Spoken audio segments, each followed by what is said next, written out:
দেশের ক্রীড়া উন্নয়নের ধারা বজায় রাখতে এবং ফেডারেশনগুলোর আর্থিক সংকট নিরসনে ব্যাংক ও আর্থিক প্রতিষ্ঠানের শীর্ষ কর্মকর্তাদের সহযোগিতা চেয়েছেন ক্রীড়া প্রতিমন্ত্রী আমিনুল হক।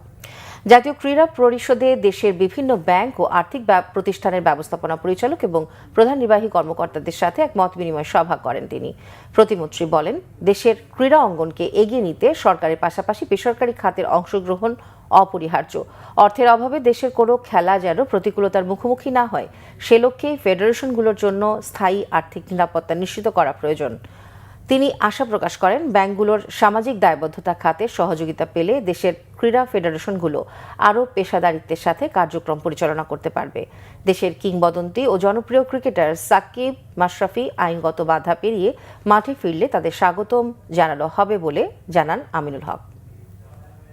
অতীত নিয়ে আমরা হয়তো আলোচনা করব, পর্যালোচনা করব, সেখান থেকে কোথায় কোথায় সমস্যা রয়েছে, সেই সমস্যাগুলো শুধরিয়ে আমরা সামনের দিকে এগিয়ে যেতে চাই। আমরা পিছনের দিকে আর তাকাতে চাই না। সাকিব এবং মাশরাফি তারা বাংলাদেশের লিজেন্ডারি ক্রিকেটার। তাদের লয়ারের মাধ্যমে তারা যদি আইনগত যে বিষয়গুলো রয়েছে সেগুলো ফেস করে তারা যদি নিরপরাধ হয়ে তারা যদি দেশের মাঠে এসে খেলে, সেই জায়গাতে আমি তাদেরকে ওয়েলকাম করব।